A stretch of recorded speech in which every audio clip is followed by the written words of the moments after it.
welcome back to Novelty. My name is Mandy Rose Nichols. My pronouns are they, them. Tonight we're going over, we're in Hans Christian Andersen's Complete Fairy Tales. I've been saying the last few nights that we've been reading Grimm's Fairy Tales. That's not correct. That's a whole nother separate thing. Yes, they're out there, but that's not this. Tonight we're doing The Naughty Boy. It's not a very long story, so about a page and change. So if you only got a few minutes to have my voice lull you to sleep, this would be probably a pretty good one. We're also drinking Peach Apricot Honeybush from the Perennial Tea Room here in Seattle. It's got, you can really taste the peach in it. Well, it's like you inhale it almost before you actually taste it. And usually I use honey and half in with my tea, very British. But tonight I haven't been doing that, obviously, because it kind of mucks up whenever you're reading. But this doesn't need it. It's really quite soothing and delicious. So if you're into any kind of peach teas, I give it a thumbs up. Okay, Elliot and Felicity are both already gone, so it's pretty late here. So let's get going. The Naughty Boy. Here we go. Once upon a time, there was an old poet, one of those good, old, honest poets. One evening, he was sitting quietly in his home. A terrible storm broke out. The rain poured down in torrents, but the old poet sat warm and cozy in his study. A fire blazed brightly in his stove, and roasting apples sizzled and hissed beside it. There won't be a dry stitch on anybody out in this rain, he told himself. You see, he was a very kind-hearted old poet. Oh, please, open the door for me. I'm cold and wet, cried a little child outside his house. Then it knocked at the door while the rain poured down and the wind shook and all the windows shook. Why, the poor little child, cried the old poet as he hurried to open the door. Before him stood a naked little boy with water streaming down from his yellow hair. He was shivering and would certainly have perished in the storm had he not been let in.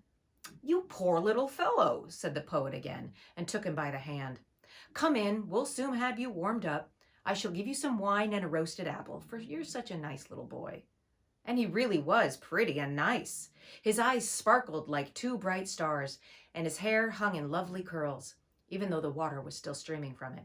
How is that feasibly possible?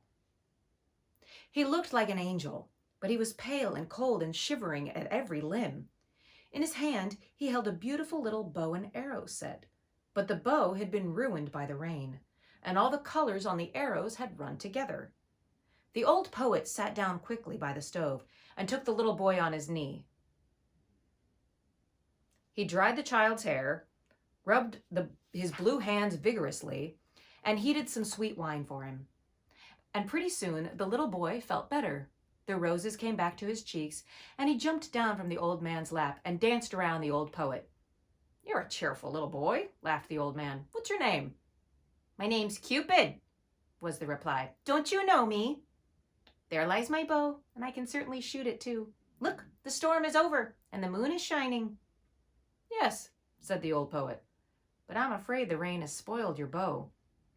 That would be a shame, replied the little boy as he looked the bow over carefully. No, it's already dry again, and the string's good and tight. No damage done. Guess I'll try it. And he lifted his arrow to the bow, aimed it, and shot the good old poet right through the heart. Don't you see how my bow's not spoiled? He said laughingly, and then ran out of the house.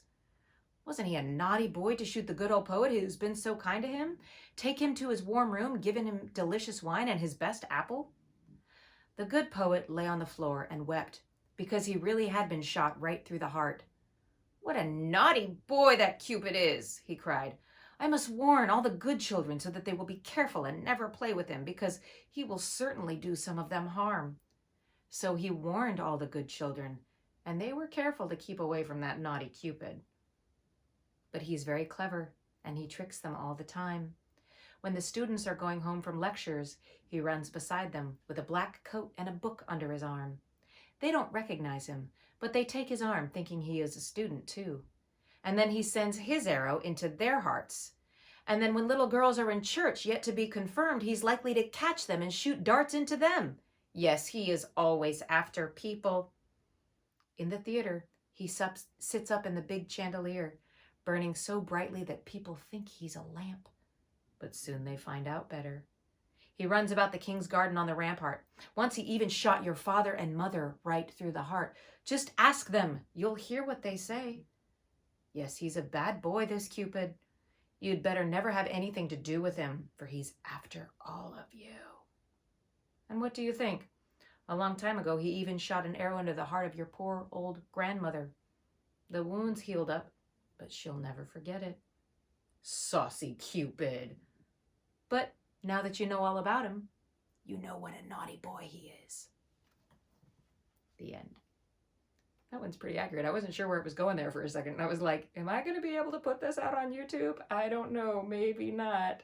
But it took the turn. So that was The Naughty Boy. I've never even heard of that one. Have y'all heard of that one?